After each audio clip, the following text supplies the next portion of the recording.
La Liga est de retour, les amis. La Liga est de retour. Bienvenidos, bienvenue à ce nouveau numéro du Jodonas Liga. Merci pour votre soutien, notamment sur la dernière vidéo, juste avant la trêve de ce mondial qui a atteint quasiment les 30 000 vues. Merci pour votre soutien. Et notamment aussi sur les différentes publications, les interactions qu'on a sur Facebook. N'hésitez pas à vous abonner nombreux. Et merci pour ces échanges et ceux qui commentent, like et partagent tous les contenus de la chaîne. Deux matchs au programme pour moi. Le FC Séville qui a fait match nul sur la pelouse du Celta Vigo. On a pu échanger après le match avec les deux héros marocains, Enesiri et Yacine Bounou, qui étaient très heureux, encore sur un nuage après ce mondial. Et on a pu également échanger avec Marcos Acuna, le champion du monde argentin, qui a laissé un petit message concernant Lionel Messi que vous pouvez voir en réel sur le compte Facebook de la chaîne ou sur le compte TikTok. N'hésitez pas à cliquer sur le lien pour pouvoir voir son petit message. Jorge Sampaoli après le match était un peu chafouin. Il pensait qu'il y avait de quoi mieux faire, repartir avec la victoire de Vigo. Voilà, il y a des signes encourageants, même si au niveau du classement, le FC Séville est encore dans une situation délicate, mais on sent qu'ils ont les ingrédients pour essayer de voir plus haut et avoir de l'ambition pour terminer cette saison de manière plus confortable. Mais il va falloir quand même retrouver une dynamique de victoire, même si dans le jeu, on a vu quand même beaucoup de signes d'amélioration. Le champion d'Espagne et le champion d'Europe en titre, le Real Madrid, était aussi de retour ce vendredi soir en Liga. Il se déplaçait sur la pelouse du Real Valladolid, club détenu en partie par Ronaldo Nazario, le Brésilien, celui que beaucoup aiment appeler le vrai Ronaldo. Et on a vu un match au début où on pensait assister certainement à un monologue du Real Madrid qui a beaucoup touché le ballon face à un bloc bas qu'ils ont bien fait bouger. On a vu de très belles phases de jeu pendant la première demi-heure de la part des merengues, notamment avec un Marco Asensio très actif et dangereux, qui a frappé plusieurs fois au but. On avait un Karim Benzema décroché, être très dangereux dans ses relais comme on sait le voir faire, très à l'aise, balle au pied. On a notamment vu un Dani Ceballos qui a eu une performance, notamment sur cette première mi-temps, à souligner. Très bon dans le pressing, dans la récupération, il a récupéré pas mal de ballons et techniquement très juste. Pas beaucoup de déchets, crochets, passes, voilà, toujours des passes intéressantes. Et un Vinicius qui a vraiment été dans le match. On a eu l'impression que même si en deuxième mi-temps c'est un peu revenu, ce côté un peu à la chasse à Vinicius de la part des adversaires, et lui aussi qui tombe un peu dans ce côté de provocation entre guillemets avec le public et avec ses rivaux directs. Mais en première mi-temps, ça a vraiment été propre, du très grand football de la part de Vinicius, des très belles accélérations. Lui aussi, il est revenu très en fond, et ça a été très intéressant de voir cela, même si sur les 10 dernières minutes de cette première mi-temps, on a dû voir un grand Courtois pour maintenir ce 0-0, et un Real Valladolid qui petit à petit prenait ses aises dans le match et qui a commencé à faire tomber le Real Madrid dans ce travers de laisser vivant ses adversaires et des fois se faire peur quand ils auraient pu soit continuer à dominer ce match en attendant de faire la différence, ou sinon de ne pas laisser autant de liberté et d'espoir à leurs adversaires. Et on a encore retombé dans ce travers-là. Et le Real Madrid a souffert.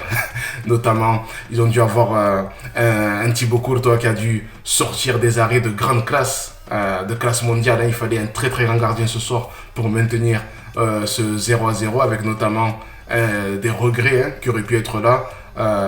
Avec cette occasion de Benzema notamment en première mi-temps, qui a eu un gros raté au quart d'heure de jeu, qui aurait pu valoir une défaite au Real Madrid, notamment si c'était dans un mauvais jour, comme on les a eu face au Rayo Vallecano juste avant le mondial. Ça aurait pu leur coûter très cher, mais finalement ils sont passés entre les gouttes, ils ont fait le dos rond. Le Real Valladolid aussi a perdu un peu de force, notamment avec ses deux blessures, avec des joueurs clés, avec Escudero notamment qui montait beaucoup.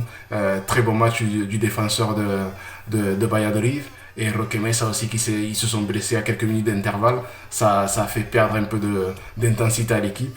Et derrière, Madrid a commencé à reprendre son ascendant sur le match. Et il y a eu ce penalty. Il y a déjà eu une première main en première mi-temps qui pour moi l'était, même si les arbitres et les nouvelles règles parlent du fait que le joueur, si à partir du moment où il va vers la main, ou la main va vers le sol, et que le ballon le percute, Voilà, ça ne doit pas être considéré comme une main, mais il y a quand même une grosse conséquence sur la première qui n'a pas été sifflée. Et la deuxième, voilà, sur cette tête de Rudiger.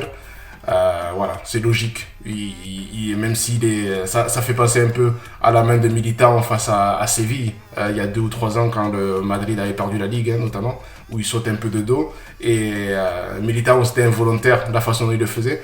Et là, le défenseur, on sent quand même que sa position n'est pas naturelle, même si voilà, il se tourne aussi un peu de la même façon. Position non naturelle, main très écartée du corps. On ne peut pas parler d'aide à Madrid comme certains aiment le faire ou autre. Voilà, c'était un penalty logique et transformé avec sang-froid par le Ballon d'Or 2022, Karim Benzema, contre-pied parfait sur le gardien. Masip qui a été très très bon aussi. On a eu deux très bons gardiens ce soir. Et derrière, voilà, Madrid, en très peu de temps, ce rush de Camavinga qui a fait une très belle entrée, un super sub. C'est ça le problème avec lui, c'est que quand il est titulaire, des fois c'est dans une équipe qui est un peu dans la rotation, donc il n'y a pas des crosses ou autres qui peuvent l'aider à pouvoir faire ce grand match. Et voilà, la différence entre quand il est titulaire et quand il rentre, elle est vraiment... il n'y a vraiment rien à voir entre ces deux Camavinga. Et ce Camavinga qui est rentré hier a été très intéressant. Il a fait ce rush magnifique, cette belle course tout en puissance pour servir Benzema qui avec sang-froid a pu contrôler et ajuster le gardien pour marquer le but du break et faire rentrer voilà, ce Madrid dans cette gestion avec notamment aussi les entrées de Tchouaméni et Modric qui ont pu un peu calmer tout ça, apporter de cette sérénité jusqu'à la fin de ce match. Donc on peut retenir de cette victoire madrilène le fait que Madrid a eu de très belles phases de jeu. Madrid s'est joué avec le ballon. Et on a vu des décalages très intéressants, notamment sur cette première demi-heure de ce match. Ensuite, Madrid a retrouvé son ADN de savoir souffrir, faire le dos rond, donner de l'espoir malheureusement à ses adversaires et donc de faire trembler le cœur de ses fans et derrière d'avoir toujours cette faculté quand le Real Madrid est en forme de savoir faire basculer les matchs en sa faveur. Donc les merengues s'imposent 2-0 du côté du Real Valladolid. En attendant le derby de Barcelone entre le FC Barcelone et le Barça, le Real Madrid repasse leader de Liga. Donc on se revoit très bientôt. N'hésite pas à liker, à commenter, à partager et à t'abonner. On se revoit très bientôt. Ciao.